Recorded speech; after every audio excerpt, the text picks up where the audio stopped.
This weekend, the Goods and Services Tax completes 1 year of implementation. The government has decided that July 1 or 1st will be observed as GST Day.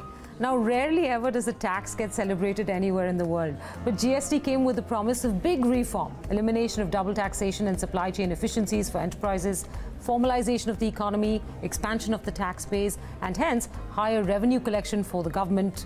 1 year on, how much of this has been achieved? To answer that question, I'm joined today on this special show by Credit Suisse economist and strategist and managing director, Neelkanth Mishra. Neelkanth, thanks very much for being on Bloomberg Quint. Pleasure being here. Using this as the context, what I just laid out, let me start by the first most important connect that GST has to the macro, which is the revenue agenda, right? We've sort of worked through these numbers before, right after the budget as well.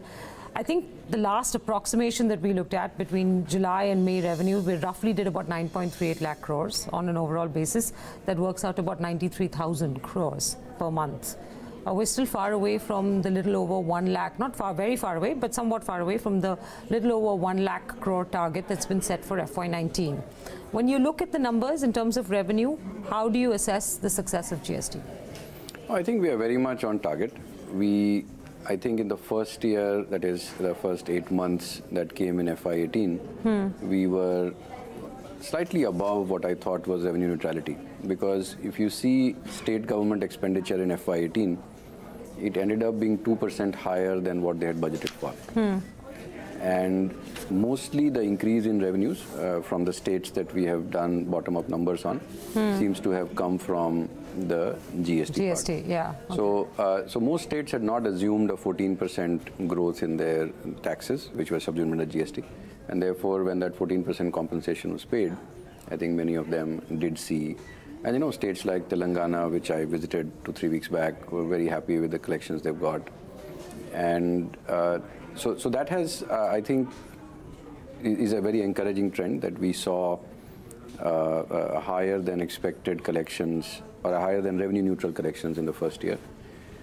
This year's target is about, you rightly said, 1,03,000 a month, so 12.4 trillion rupees for the full year.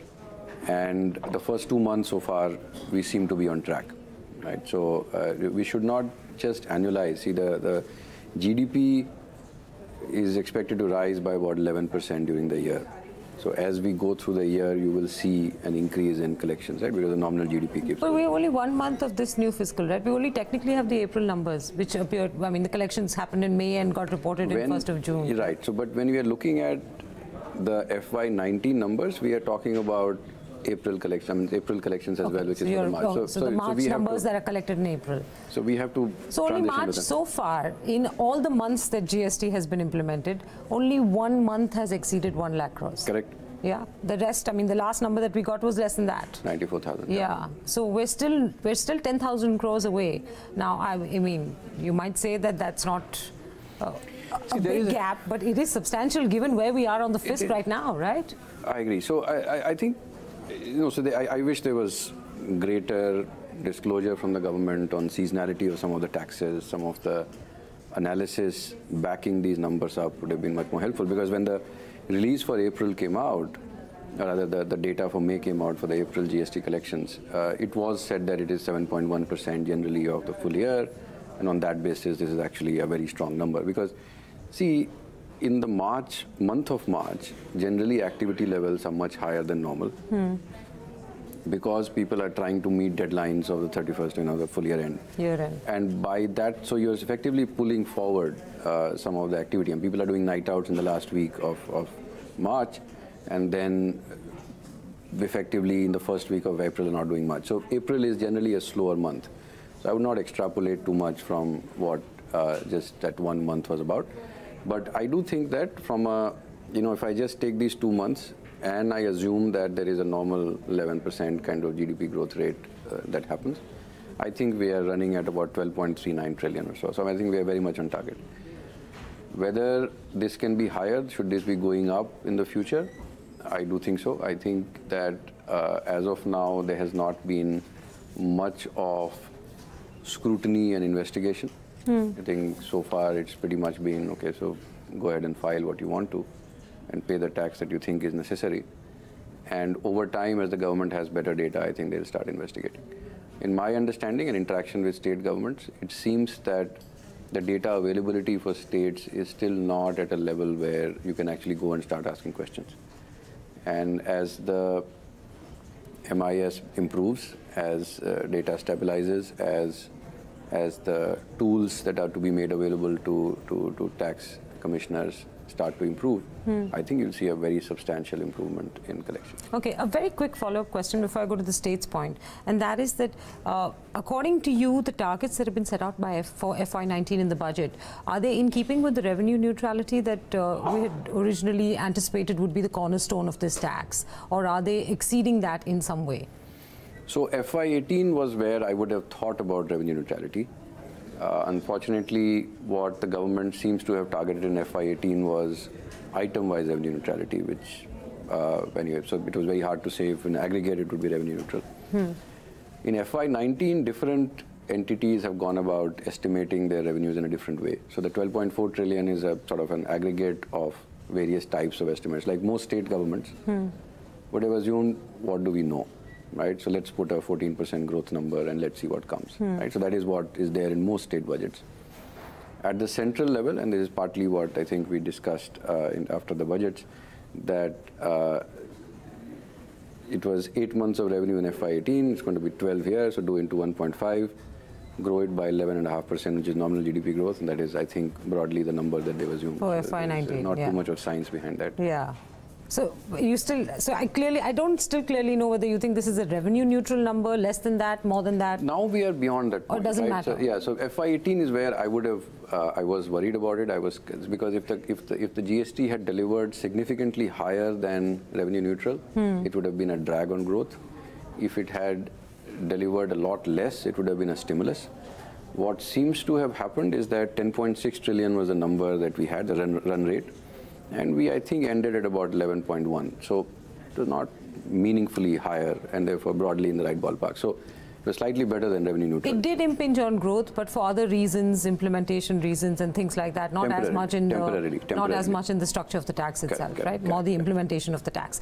You know, just to segue into the state's point, and that also takes me to the second point which I wanted to discuss with you, which is the IGST puzzle. I mean, there's no way to get away from that. And the e-way bill bid, both of which are so closely connected to the state. You said that you thought that states had not anticipated 14%, and they've now got, some of them have got even more than 14%, which is very good. That's exactly what SBI said in a report as well, that, you know, out of 24 states that they studied, revenues of 16 states have increased over and above 14%, which is the minimum, you know, compensation amount. And they've said on aggregate, states have gained about 18,698 crore in revenue in FY18. The states which have gained maximum due to GST are Gujarat, Haryana, Maharashtra, manufacturing states in Gujarat, Maharashtra, Chhattisgarh, Jharkhand and Punjab. This is what their report says. States have lost some amount of their fiscal freedom. They've given it away to this combined GST council mechanism. They are now sort of wondering or asking questions of the allocation of IGST, which is this confusing animal between SGST and CGST. There seems to be more unhappiness being expressed by state finance ministers over the last 3-4 months in the functioning of this tax. What are we to make of it? You're saying states are earning more, SBI is saying states are earning more, states saying we're very unhappy with the way this tax is being implemented. We're not sure what the IGST allocation should be, and e-way bills, it's too early to judge. See, IGST allocation is definitely very confusing. I mean, you know, so the unallocated IGST, at least till the time that there's some provisional allocations were made this month, had spiraled up to 2.1 trillion rupees, which is a very high number. Yeah. Right? But IGST is not supposed to be that high, an unallocated IGST. So we should know. Now the problem is that I think the backup data behind it perhaps may not was clear, but I'm actually unable to explain why this number should be that high. The assumption, so why are states complaining? I mean, there are various drivers. Of course, you know, the point is that even though you have got more revenue than you had budgeted for in FY18, and even if you're getting taxes at a growth rate which was higher than what you had budgeted for, and if that 14% is actually already promising you significant revenue buoyancy, because, you know, FY18, nominal GDP growth was just 10%, right? And FY19 also, it's not expected to be much more than that. So you're getting significant revenue buoyancy, but then you see that pot, which is filling up, and you think that you deserve half of it. So why shouldn't you be getting it? So that's I think where most of the states are coming from. Sorry, can I interrupt you? You study state finances closely as well. Does this have to do with the lumpiness of revenue as well in some ways, the way they're being compensated by the center? Because they did seem to sound, and I don't want to name individual states because then it'll become political and there's no point in doing that. But they did seem to sound as if somewhere this was not working to expectation. Somewhere they not only had they conceptually lost control over their finances, but they were not able to plan their own expenditure because they were not sure the way the money was coming in from the center. Is that a genuine cause for concern? It is a change of the schedule. See, what used to happen earlier was the transfers to the states would happen. See, so there are two ways, right? So one is the revenue that goes directly to state governments, and which was a VAT, etc. And the second was the transfers from the center kitty, which that 42% that went to the states. Now, it was transferred in 13 tranches. Beginning of the year, as the central government decided that suppose there was 1,200 rupees to be given, they would, or say 1,300 rupees to be given, so they would give 100, 100, 100 every month, and then there were 2 transfers in the month of March. So there would be a standard transfer and then towards the end, right? Yeah. What the government has now decided is that, look, we are going to give the revenues as we get them. Right? So the first is that I think the state's own transfers are happening as that they need to. The only thing that happens once in 2 months is the compensation, which itself is, I think, quite an innovation, because earlier some of these compensation things used to take a couple of years. So now it's happening within 2 months, right? So I think the bigger change has been the transfer of the state share on direct taxes, which has actually been up. So there's nothing to do with GST, right? Yeah. So which I think is a big change. I think the broader way in which this pans out is that instead of in the first quarter, and you may have seen the first 2 months data is out and 55% of the fiscal deficit has been achieved in the first 2 months, because generally these are light months, revenue light months, but expenditure has to keep happening, and therefore there's a lot of deficit. Earlier, the center would borrow and then transfer it to the states for spending. Now the center is saying, why don't you go and borrow yourself? Which is why the first quarter target for borrowing for state governments was 85% or something, a very, very large increase year on year. Though, to be fair, that they have borrowed significantly less than that. I think some part of it is because of the buoyancy of GST. Some part of it is that, some part of it is that... Fuel taxes, I think, also kicked in. Yes, I think the petrol, because a lot of the states had increased the ad valorem rates, and now as petrol prices have risen, so I think it is also about states getting used to the new system, right? So, and no one likes change. I think it's about a new pattern. And once it gets established, I think 1 year later, I think everyone will be prepared. Okay. So that's a dispassionate view of the state situation. Just to go back to the IGST point very briefly, can you in simple English explain to me what is the ultimate conclusion to this IGST situation? Because even I look at the numbers every month and I wonder where is this going to get allocated? How is this going to get allocated? And should I even care about how this is going to get allocated, or should I just look at the headline number? That's the most important question. So as a markets person, I see this as a neutral, because if it stays as IGST, the center ends up using it. If it is distributed to the center and the state, then perhaps center sees a slight deficit and the state sees a slight surplus. Right. But from an aggregate bond issuance and crowding out, etc., it actually is a neutral thing. The deeper issue is, if, think about it, see, CGST collections in every month have been lower than SGST collections. Yeah. And if on top of that, if say half of the unallocated IGST was to be given to the states, the total revenue that the center would be getting out of GST would be a fraction of what the states are getting. Whereas it should be ideally 50-50. 50-50, right? So why is that happening? And I wish I had more clarity, and I do wish that the government, once it gets that clarity, also shares it with all of us. Okay, IGST. That is the confusion I have. Now, there are lots of valid reasons why IGST, a lot of IGST can remain unallocated. So, for example, suppose there is IGST paid to a company which sells exempt goods, right? So suppose a power equipment company has interstate sales to a power producer. Electricity is exempt. Now they don't need to use that IGST credit, right? But IGST has been paid. Now, it is possible that the destination state where this sale happened should be claiming credit for that, but how will they know? Because no one is filing a credit claim there.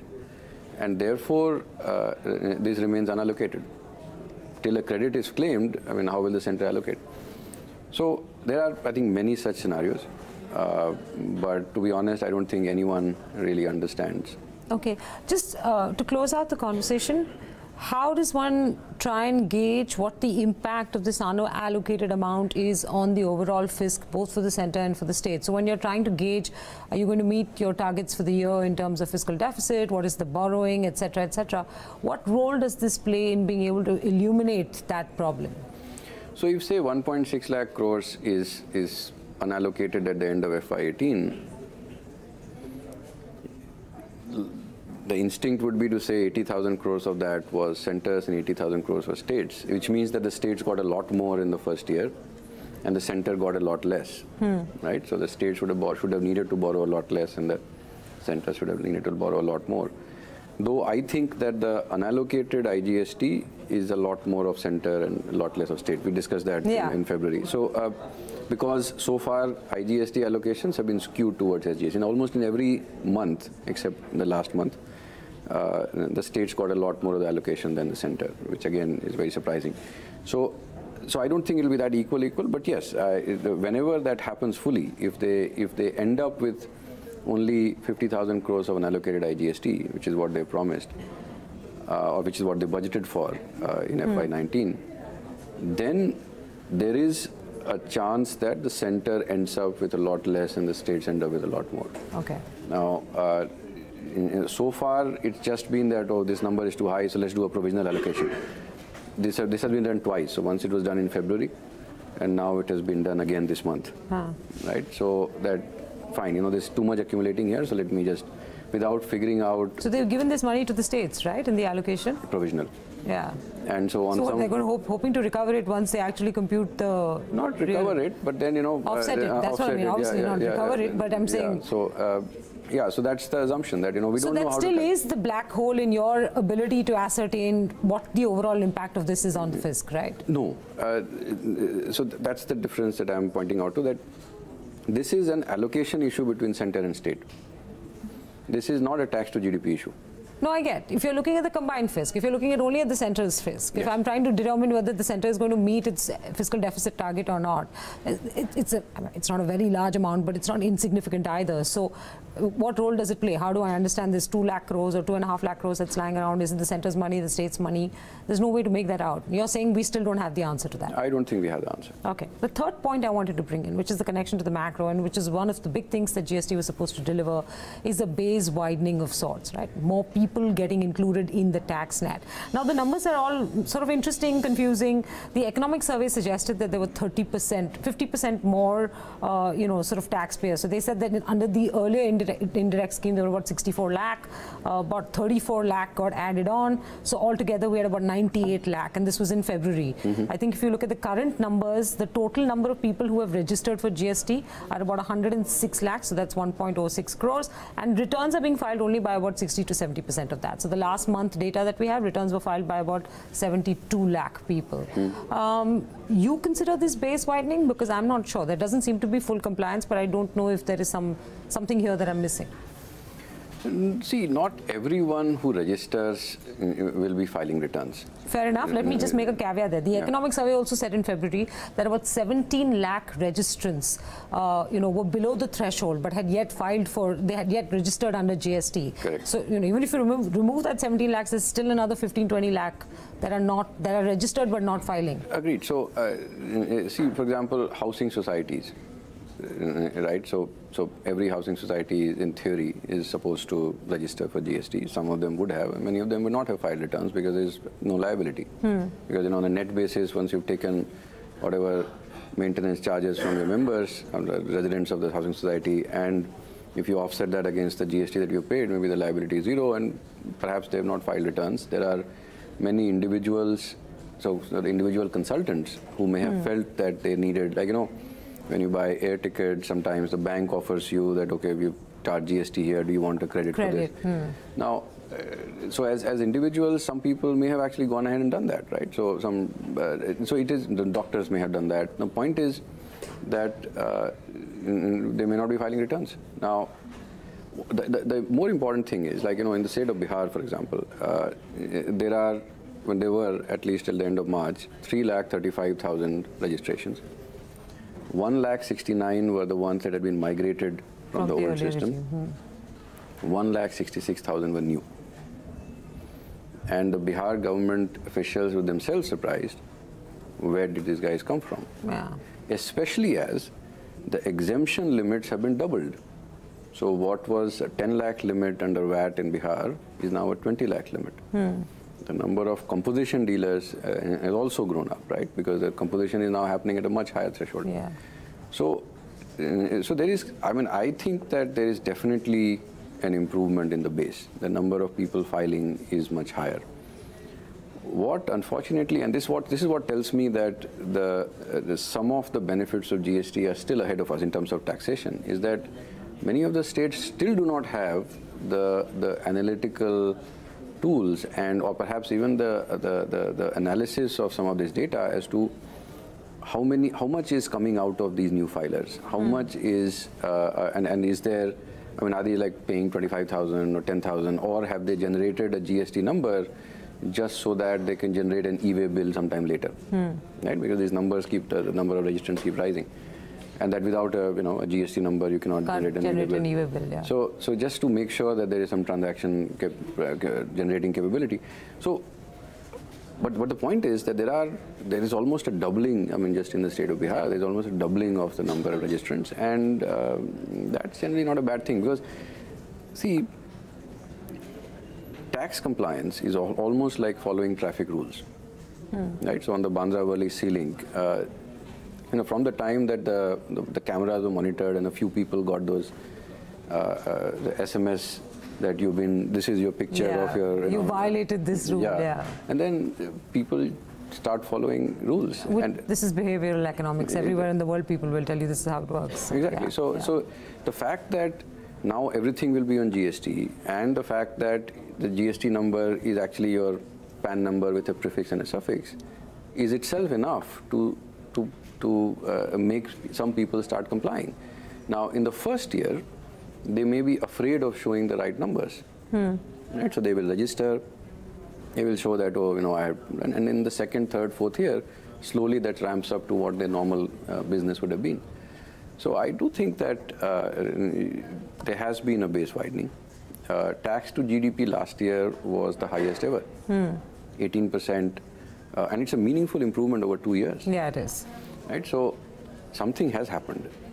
Yeah, unfortunately, it's happening in this space. And it's in the 2 years, it is not because of oil prices. So, so the increase before that could have been attributed to oil prices.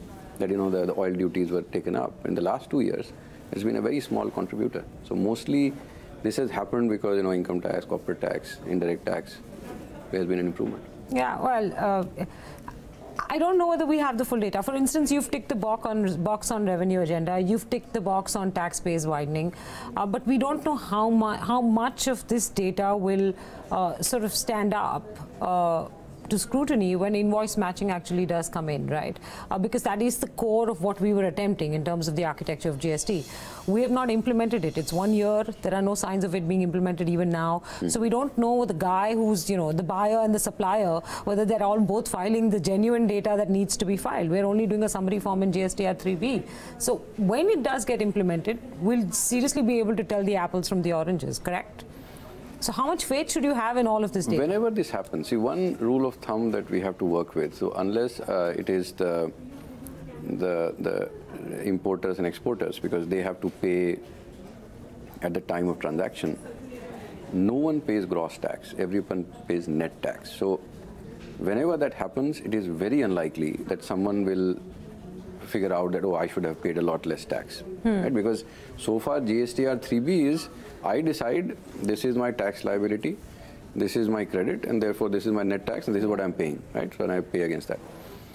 Now, when invoice matching starts, that's when the speed cameras on Bandra-Worli ceiling are really on, right? And I don't think the system is ready yet, which is why, and I think the processes have also been changed. It is not going to be plain simple invoice matching. However they do it, I won't get into the semantics of that because we don't really know yet. I'm not even complaining about the delay. If they can do it at one go properly without failures and problems in the IT networks, that's great. So even if they do it in January, next year, as Hasmukh Kadia seems to have indicated, I'm fine with that. But I'm saying till then, using your Bandra-Worli C-Link illustration, everybody who's getting onto the C-Link and getting off to the C-Link is claiming that we are playing by the rules. But we have no idea of knowing whether they are or they're not, right? Clearly, see, so we'll only know when invoice matching happens. Then the tax compliance should go up. I mean, see, what I'm saying is that... This is the base minimum. Exactly. So it can only get better from here on. Exactly. And if you don't do it right, it may not get any better from But what if people were claiming all kinds of random input credit? What if people were claiming all kinds of random refunds? Which we have no way of. Refunds are okay, exporters, fine. There's a way to double check that. But what if you were claiming input credit that you were not really supposed to avail of? Yeah. Does the system catch that already now? No. See, what has been...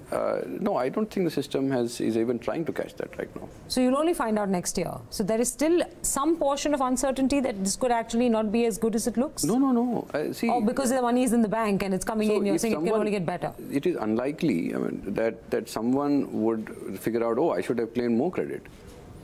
Right? I mean, people are generally, I mean, this is human behavior, I mean, would try to claim as much credit as they can.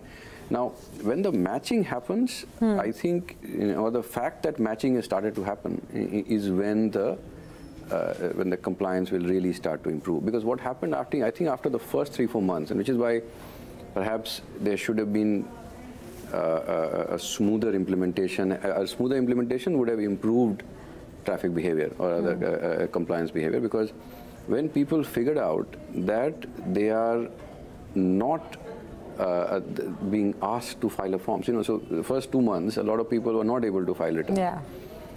And in the 3rd month, many people realized, oh, I didn't file returns. No one's come and asked me a question. Do I really need to?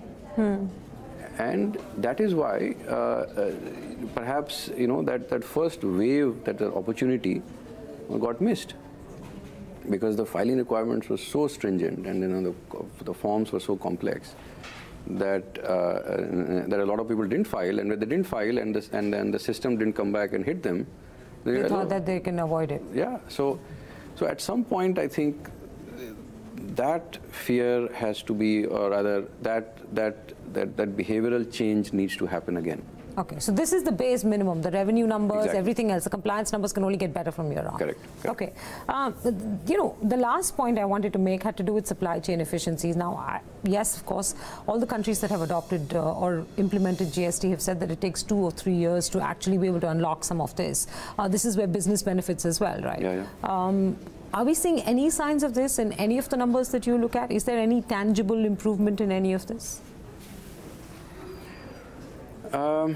In the first few months, there were definitely anecdotes coming in from transporters that truck movements had speeded up. There was, enough anecdotal evidence that, say, in the Mumbai-Octroi Naka not being there means that if you're coming from, say, Kharghar to Mumbai or something, there's a substantial saving of time because there's no Naka there. Correct. At the interstate boundaries, I think there has been some improvement, though, of course, over time, as people have gotten used to it, they have also started to say there's been some benefit, but not meaningful enough, right? So yeah, I do think that that has happened, but, the true benefit of this, in terms of planning your supply chains better, will take time, right? So if you have to, say, consolidate, say, 3 warehouses in neighboring states into one, and put in, say, more automation and, have a more productive warehouse. And so that reorientation of supply chains takes a few years. I think companies will only now start reacting to that. Some of the more forward-looking firms which have been at it, some of the larger and which have, firms. more the multinationals which have experienced Yes. GST in other countries and know how quickly to organize themselves to get the best of this. Exactly, right? and some of the larger ones, I mean, recently showcased a warehouse with robots and with a much larger scale that you can manage greater amounts of throughput. So I think those changes will now start coming through. So so far people were just afraid. See, tax compliance is a very scary thing because it's a very large part of your revenue, right? And if you slip up and you get slapped with a big penalty, I mean, it can completely kill your profit. Yeah. So the first step was that, look, let me be first compliant with this new system, and let me not lose any tax because I'm not getting my credit right or whatever. Now that that threshold has been crossed and people have sort of more or less figured out how to work around the system, they work with the system. Now the bigger plans as to, okay, because now the creative juices start flowing into the direction of, okay, there are these opportunities for simplification, rationalization, and so I think it's a 2-3 year process. In fact, even the first estimates that we saw of GDP growth, etc., getting impacted by GST, it was all over 3 to 4 years. I don't think anyone expected it to happen in the first year. Yeah, well, 1 to 2%, 2 to 4%. There are all kinds of estimates out there, right? Yeah, so those are all, throw a dart kind of estimates. But yeah, from a time frame perspective, I think 3 to 4 years is perhaps a okay. good So time. these were the 5 key sort of pillars that I based the conversation on. I think the only last point to make, which several people have been making through the course of the last few weeks as we discuss this, is that at least it wasn't inflationary, GST. I'm not sure. I know we saw a big reduction in rates in November last year and then subsequently in January this year, so maybe that helped in some way. I can't tell whether this is an inflationary tax or not. I can't tell because I don't know if everybody's being fully compliant also or not. What is your assessment overall on what really the impact on macro has been? Yeah, so I think, see, inflation impact, you're absolutely right. I think it's been, and companies have also changed behaviors in very strange ways. So there were some companies that cut prices end of June last year. And then took price increases in say August, September, and you don't know whether that was because of dynamics which were unrelated to GST or politics or whatever, right? Yeah, so there was a lot of pressure from the government. Let's not sort of deny that. And the price increases, so the cuts perhaps were warranted, but the increases. I thought the other way around, because initially the government kept wanting to push the notion that this is not an inflationary tax at all, right? Correct. So, and has it been inflationary in your assessment? I don't have any concrete evidence to prove that. My hunch is that some companies have managed to squeeze through price increases which have been margin accretive, which means that it has perhaps added to inflation.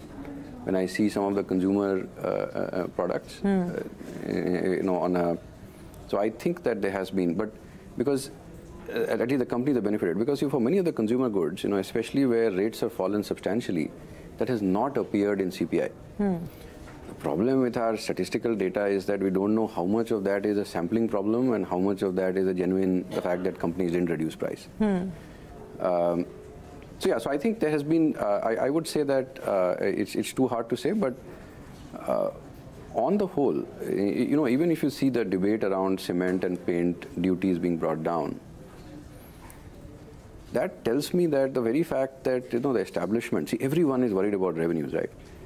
The very fact that everyone seems to be moving towards that conclusion suggests to me that on aggregate GST revenues are not doing badly.